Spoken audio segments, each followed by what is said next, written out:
to put in a body, an individual, a system that knows and understands our way of life, the promises that were made, the promise that was made, all that many years ago, 1835, 1840.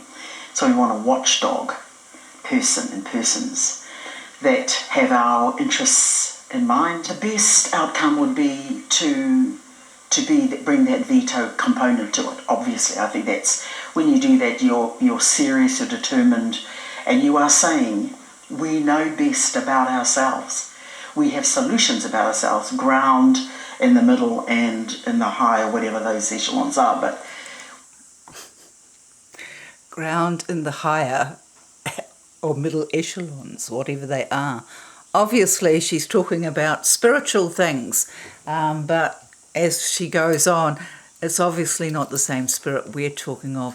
I'm wearing my black pearls in honour to see that, and hope my elocution is up to her. So they've certainly come a long way. But at the end, I want to show you something because I just think it's wonderful. Here, the Whanganui Tim has titled this, "Is she treasonous or bonkers?" Well, I'd have to say both, but because of the Whanganui Council, yeah, these people, obviously the power, you can just feel her grabbing it, and at the end, you know, she says something rather amazing, but then the Lord is just blessing me beyond belief, and I hope that you'll understand. I'm going to show you, do quite a few videos, I think, that we are at the end of Daniel, and the timing of this could not have been better, you know, because all these agencies that have just been sucking out millions, you know, billions, sorry, and it's the only way that they have been getting their power, and weak councillors like Whanganui Council have just been, you know, empowering them and making, you know, allowing them to really show their true colours, you know, as the thirst for power, you know, as she says, veto, we veto. So no matter what you whiteys do, we can just say no. So it's pretty, you know, amazing. So I'll just let her carry on, and hope you enjoy it. No one could describe our now and our 2040 and our years going forward. So it has to be us that says that. The reason I can speak with confidence around this particular piece is that I'm on the Officers for Parliament team, right? So you get to sit in. I've sat in on the Ombudsman, and I thought, okay, this is how we relate to this.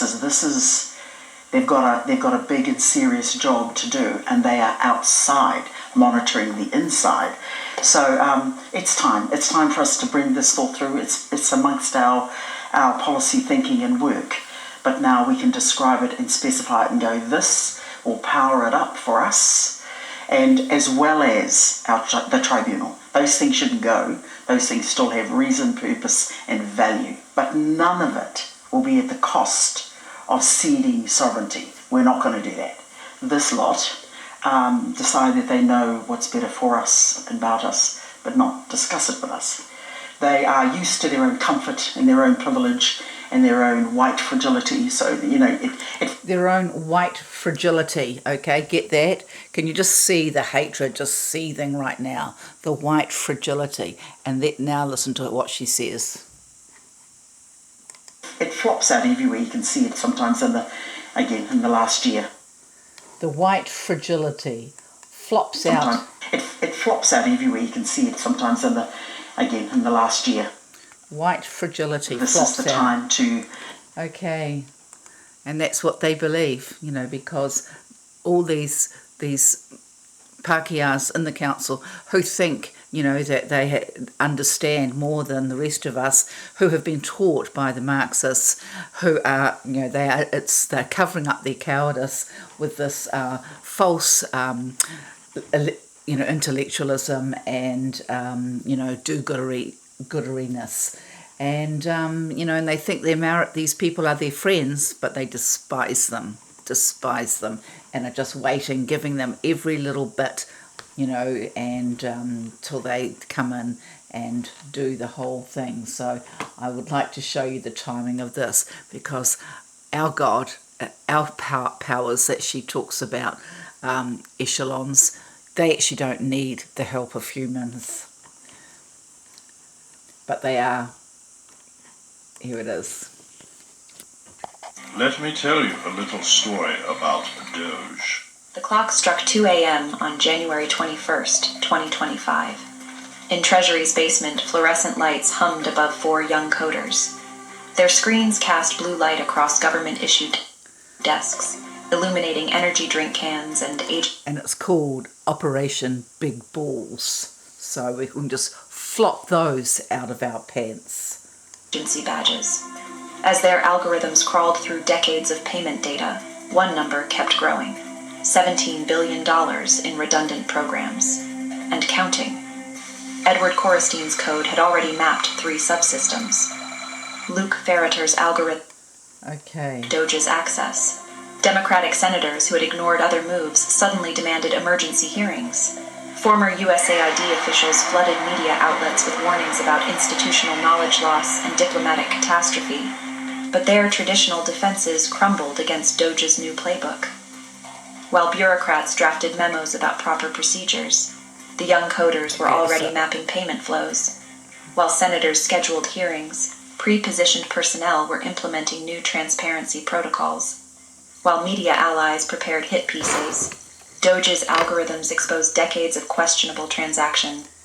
Right. When they got paid, and what they got paid for. Now those controls were evaporating like dawn burning away darkness. The pattern was devastating in its simplicity. Map the money flows, deploy aligned personnel, expose the networks, restructure the systems. By the time bureaucrats drafted objections to one breach, 3 more had already occurred. The revolution wasn't just spreading, it was accelerating. The first bulldozer arrived in Springfield, Ohio at 6 a.m. on a Tuesday. By noon, 3 blocks of notorious potholes were filled. Local news crews arrived to find not just construction crews, but data analysts with laptops, mapping every dollar spent against real-time progress. This wasn't just road repair. This was revolution in action. The woman grabbed the analyst's arm, tears in her eyes. 12 years. 12 years I've been calling about these potholes. He turned his laptop, showing real-time data flows. Analyst. Look, your tax dollars. Actually working. She stared at the screen. My God, it's really happening. Across America, funds once lost in administrative mazes suddenly found their way to actual problems needing solutions. In rural Tennessee, broadband expansion projects long buried under bureaucratic red tape broke ground overnight. In Michigan, water treatment plants received upgrades that bureaucrats had studied for decades but never approved. Okay. Structures dismantled. Across agencies, redundancies eliminated, authorities realigned, missions refocused. But numbers aren't the whole story. Imagine changes coming to a community near you. Springfield, Ohio. Potholes that plagued residents for 12 years actually disappeared overnight. Rural Tennessee, where children can finally connect to high-speed internet their parents were promised decades ago. In Michigan, people truly drink clean water while bureaucrats' memos about studying the problem gather dust. This isn't just reform, this isn't just change. This is American governance reimagined. The pace is going to be the same. It's just the priorities that are going to change. The permanent bureaucracy built their administrative state over decades, brick by bureaucratic brick. They thought it would last forever. They thought it was too big to map, too complex to understand, too entrenched to change. They were wrong. 4 young coders with laptops proved that. 1,000 pre-positioned personnel proved that. A president counting weeks proved that. Okay, get that. A president counting weeks. It's not just the first time that they say it in that video. And of course, what is it all about? It's about the 70th week. It's all about the weeks of Daniel. Okay, so I won't say that out loud, but that is where we're at. And I'm just going to do another really A quick one. I mean, they talked about the 14 years or the 12 years, and I think one time it was 14. And the Lord has just taken me right back, because yesterday I was trying to nut it out, and to do with the the 1290 days, and I'll show you in another video. I'll keep this short. Look it up, you know where to find it. I'll just quickly show it to you, because even though it's a fictitious story, I don't actually believe it is. So there it is, Project Big Balls, and I believe it's a fulfillment of a dream that I had only a week or so ago, when I was down at Paparam in my camper. I have these amazing things in our motorhome, our Daisy. I have totally different dreams down there, and at the same time there was a huge comet that flew over, and the dream I had, I was woken up very distinctly, and all it was Elon Musk sort of leaning towards me, and he said he was busy right now, but be patient. I was to be patient. So that was, I thought, what in the world was it? But now when I see this, how many is it? 70 billion that they have, that Elon has actually discovered so far, and counting. So praise God, it's all over for those, and I'll just show you, as we can see here, they are running, they're jumping ship like rats, exactly as it says in there. And the woman underneath in my feed, you just need to look. Here she is here. Te Whata Ora. So this is steps down. These DII appointments have been given the plum jobs in the country, and you just need to look at the threads they're wearing. That has decided to step. Look at it. Apa has been chief executive for 3 years, but has decided to step. Apa has resigned as the CEO of Te Whatu Ora House New Zealand, citing the need for a Head on. Okay. Basically, yep, a lot of money has been going their way.